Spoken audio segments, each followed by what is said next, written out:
নমস্কার বন্ধুরা, আমার পাঁচফোড়ন ব্লগে আপনাদের সকলকে স্বাগত। কেমন আছেন আপনারা? আশা করি ভালো আছেন। আমি ভালো আছি। আজ একটা নতুন রান্না করা হবে, তবে আমার পাঁচফোড়নের রান্নাঘরে আজ নতুন অতিথি একজন রান্না করবে, আমি করব না। আজকে আমার রান্নাঘরে আছে সুদীপ্তা, মানে আমার বৌমার দিদি, ওটা এক নাম লক্ষ্মী। ওই আজকে রান্না করে দেখাবে, আপনারা সঙ্গে থাকুন। রিপ বাবা, ওই কোনটা সবচেয়ে বড় যেন কাঁকড়াটা? রিপ বাবা, কি বিশাল কাঁকড়া, মন্দারমণির কাঁকড়া। যারা মন্দারমণি গেছিল ছেলেরা, ছেলে বড় কাঁকড়া, এই কাঁকড়া নিয়ে এসেছে, জ্যান্ত কাঁকড়া। এই যে একটা, উরি বাবারি, এটা আজকে রান্না হবে, দেখতে থাকুন সব বন্ধুরা। কাঁকড়াগুলো তখন দেখলেন যে কীরকম, মানে একদম পুরো জ্যান্ত। এবার এগুলো খুব সমস্যা হচ্ছিল যে কি করে মারা হবে, তা গরম জল করে, এই যে কাঁকড়াগুলোর গরম জল করে তে কাঁকড়াগুলো দেওয়া হয়েছে। এবার একদম মারা গেছে, মানে মরে গেছে। এবার এগুলোকে কাটা হবে, তারপর দেখতে থাকবেন, তারপর রান্না হবে, সঙ্গে থাকবেন। আর অবশ্যই ভালো লাগলে চ্যানেলটাকে সাবস্ক্রাইব করবেন, লাইক করবেন এবং কমেন্ট করবেন। তারাগুলো এইভাবে কেটে নিচ্ছি। এটা কি? ওটা হচ্ছে কাঁকড়া সেলসটা। আচ্ছা আচ্ছা, ও ওটা তো বিশাল বড়। ফার্স্ট হচ্ছে কাঁকড়াগুলোকে নুন, হলুদ আর গোলমরিচ গুঁড়ো দিয়ে মাখিয়ে নিয়ে কড়াতে তেল দিয়ে ভেজে নিচ্ছি এভাবে। অনেকক্ষণ ভাজা হবে না, খুব বেশি ভাজবো না, জাস্ট একটু এপিট ওপিট করে তুলে নেব। আচ্ছা, গরম করছি।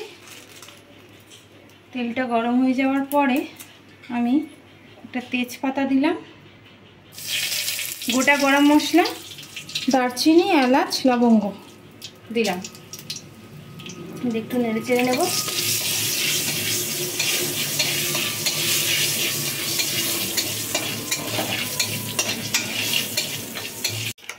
পেস্ট করেছি, পেস্টটা দেবো।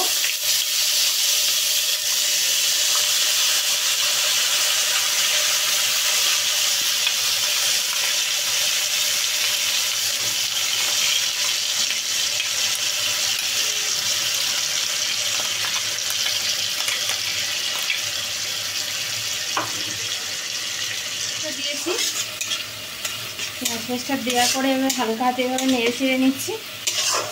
নাড়তে নাড়তে দেখো যখন ব্রাউন কালারটা আসছে,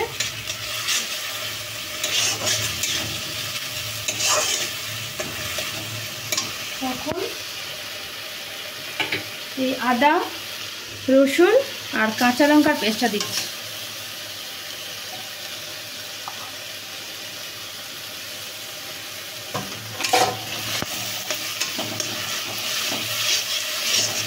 দিয়ে নাড়তে থাকবো।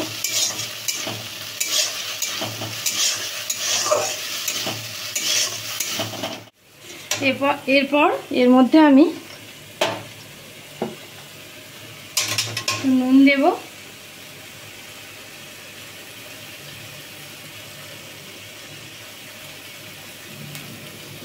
স্বাদ মতো নুন দিলাম।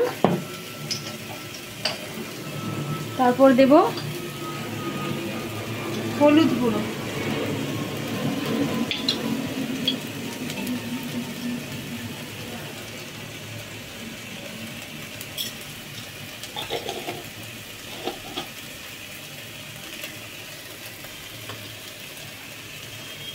এবার দেবো জিরে গুঁড়ো,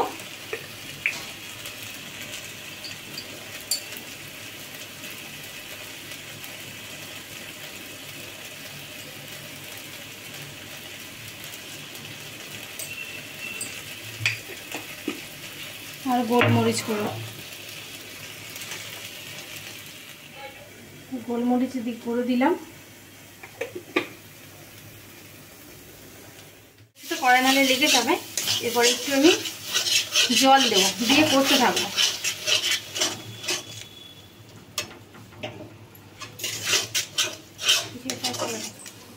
এভাবে কষিয়ে নিলাম। তারপর দেবো গা দিয়ে, যখন তেল ছেড়ে ছেড়ে আসছে মশলার, তখন আমি ভাজা কাঁকড়াগুলো দিয়ে দিচ্ছি,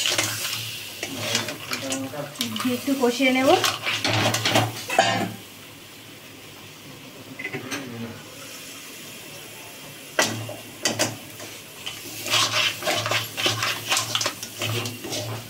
একটু কষিয়ে নেব যাতে মশলাগুলো কাঁকড়ার গায়ে লেগে যায়।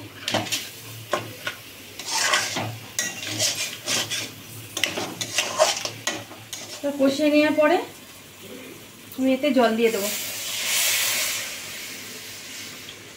বেশিও না, অল্প জল, অল্প একটু তো জল লাগবে, খুব অল্প না, খুব বেশি না, সেদ্ধ হওয়ার মতো, সেদ্ধ হওয়ার জন্য।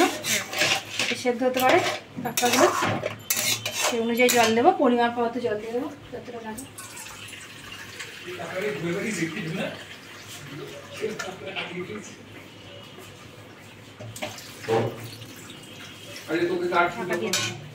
ফুটে গেলে ঢাকা দিয়ে দেবে। হুম, কাঁকড়াটি যে ফুটছে, এবার গ্যাসটা একটু কমিয়ে দিয়ে ঢাকা দিয়ে দিলাম। 5 থেকে 7 মিনিট ঢাকা দেবো, দিয়ে হয়ে যাবে। হ্যাঁ, ফ্যান তো আটকে দিয়ে দিচ্ছি ফ্যান। এই যে কাঁকড়া পুরো রেডি, একদম সুন্দর হয়েছে কাঁকড়াটা। এবং কাঁকড়াটা রান্না করেছে আমার বৌমার দিদি, মন্দারমণি থেকে একদম জ্যান্ত কাঁকড়া নিয়ে এসে কোনো রেস্ট না নিয়ে রান্না। এবার তারপর খেয়ে বলবে কেমন হয়েছে। আর এখানে সব বাজার করে, আজকে সব বাজার করেছি, বাজার করে সব ধুয়ে টুয়ে রেখেছি। এবার এগুলো ধুয়ে তারপর ফ্রিজে শুকিয়ে ফ্রিজে তুলি আমি। তাহলে আবার খেয়ে তারপরে বলবে কেমন হয়েছে।